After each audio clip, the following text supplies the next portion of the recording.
السلام عليكم magacaygu waa Amiin Amni halka naga daawanaysaana waa kanaalka Faraxlow maanta waxa rabaa inaan idin baro wiil Soomaaliyeed macallim hal abuuro ah oo sameeya diyaaradaha duula ee loo yaqaan drones ugu horeyn magaciisa aan idin baro magaciisa oo dhameystiran waa Ustaad Maxamuud Cukaash Rubaan oo inta badan dadyoowga ku nool degmada waa bari u garan og yihiin inuu yahay hal abuuro Soomaaliya u baahan tahay waa haddii uu taageero ama garab buuxa la siiyo. Ustaad Cukaash ayaa ah qofkii ugu horeeyay oo Soomaali ah ee sameeya diyaarad drones oo duulaysa.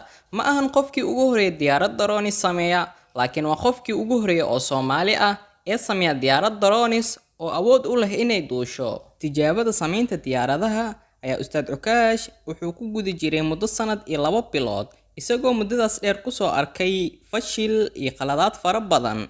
qiyaas ahaan 30 jeer ayuu ku guuldareystay sameynta diyaaradaha, laakiin maadaama uu yahay macallim aqoon fiican u leh fashilka inuu ku dambeeyo guul ayaa sababtay in sanad iyo bilooyin kadib ay tijaabadiisa noqotay mid guuleysatay oo waxa uu sameeyay diyaarad awood u leh inay duusho. muddada sanadka iyo 2 bilood oo uu khaldayay sameynta diyaaradaha ayaa ugu dambeyn waxa uu suurta gashay in kaliya 2 isbuuc uu ku sameeyo diyaarad drones oo awood u leh inay duusho oo laga hagayo kaliya remote.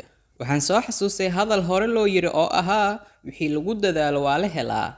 Ustaad Cukaash qayb ka mid ah hamigiisa ayuu rumeeyay oo ahayd inuu wax uun sameeyo. hamiga ugu weyn ee uu hadeer haminaya ayaa ah inuu sameeyo diyaarad helicopter oo 2 qof qaadi karta gobol to gobolna isaga gooshi karta. tusaale ahaan diyaarad tegi karta Muqdisho ilaa Beledweyne ama Muqdisho ilaa Afgooye. Ustaadku wuxuu aaminsan yahay inuu sameyn karo diyaaradahaas 2 qof qaadi karta, laakiin uu u baahan yahay qof ka taageerta kharashaadka ku baxaya qalabka diyaaradda.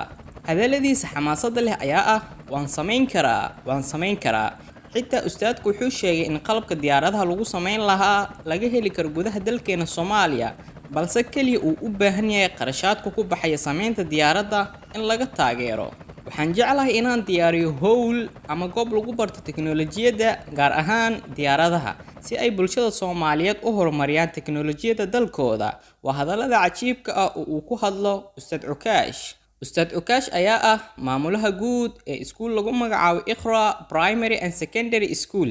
iskuulkaas oo bixiya waxbarasho tayo leh kuna yaal degmada waa bari. Ustaadka muddo 25 sano ayuu ahaa macallim oo sanada markay ahayd 1997 ayuu bilaabay macallinnimo waliba asagoo arday ah. Ustaad Cukaash wuxuu waqtigiisa inta ugu badan ku bixiyaa waxbarashada si uu u soo saaro jiil cusub oo dalkooda wax u tara. sidoo kale waa samafala caawiya dadka tabaalaysan gaar ahaan kuwa agoonta oo maalmaha ciida iyo ramadaanka wuxuu ka qayb qaataa afurinta iyo ciidsiinta qaar ka mid ah kuwa aan aabaha haysan ee agoonta ah. muuqaalkan aan ugu hadlayay Ustaad Cukaash halkan ayuu ku dhamaaday.